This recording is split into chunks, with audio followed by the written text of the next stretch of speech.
I'm Master Corporal Alexandra Brisson from Halifax, Nova Scotia. I'm a crew member with the Royal Canadian Dragoons posted at Canadian Forces Base, Petawawa. Armoured has two facets to it. There's the tanks. The tank's job is to roll through. They have the heavy firepower and they can pretty much roll right over anything. And then you have the reconnaissance. They need to be able to maneuver the battlefield, get as much information and define the enemy and push that information to higher. That way the infantry, the artillery, the engineers, all the rest of the brigade that will be behind us knows where the safe lanes are and how much of the enemy threat is there. After the recce crew does its job collecting and passing on vital information on the enemy and terrain, the tanks get called in, providing troops with protection and firepower to advance in the field and defeat the enemy. Driving a 70-ton tank is not your everyday job. Getting the job done means working within a team that acts like a single organism, moving, firing, and communicating all at the same time. You gotta have a good work ethic. You need to have a good communication skill, because if you can't talk and communicate with your commander or your driver, you're not gonna accomplish anything. Equipped with night vision capabilities, Canada's armoured vehicles are ready to move at all times, day or night.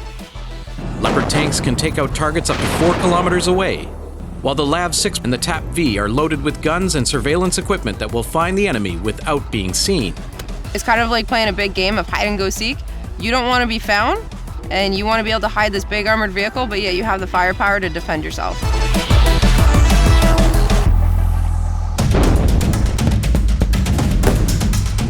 My favorite part of my job would have to be going to the live ranges.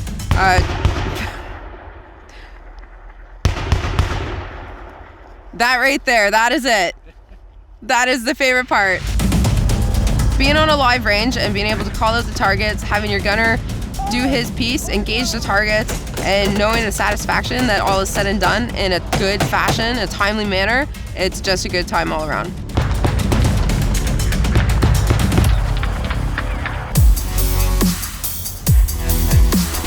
Once fully trained, armoured soldiers are assigned to one of 3 historic armoured regiments in the regular force: the Lord Strathcona's Horse, Royal Canadians in Edmonton, the 12e Régiment Blindé du Canada in Valcartier, Quebec, or the Royal Canadian Dragoons based in Petawawa, Ontario. There are also 18 reserve armoured regiments across Canada. In their first posting, soldiers will master the skills of an armoured vehicle driver. They are mentored by more experienced drivers on how to handle and maintain armoured vehicles. Soldiers start out as drivers, learning the machines inside and out, then move on to become surveillance operators and gunners who bring firepower and target acquisition to the battle space. When I was a brand new trooper at the regiment, we went to a live fire range and I was a driver. And you literally have the smoke from the gun coming into your driver's hatch, you're driving down range, they're traversing, you're listening to their gun drills. It's an awesome time.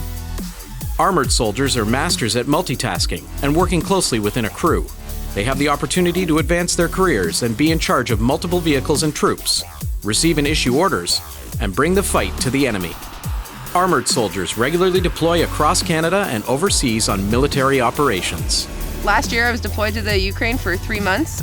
It was a great experience. I got to meet a lot of people and work with some of the Americans and meet a whole bunch of Ukrainians and see the beautiful city of Lviv on some of our downtime that we had, as well as experience what's going on over there.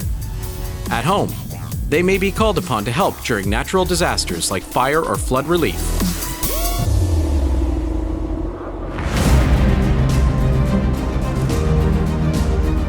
It definitely is a tough job at times. It's a gut check. You have to stay awake for long hours. You're physically pushing yourself. But in the end, once you've completed it all, it's some of the best times of your life.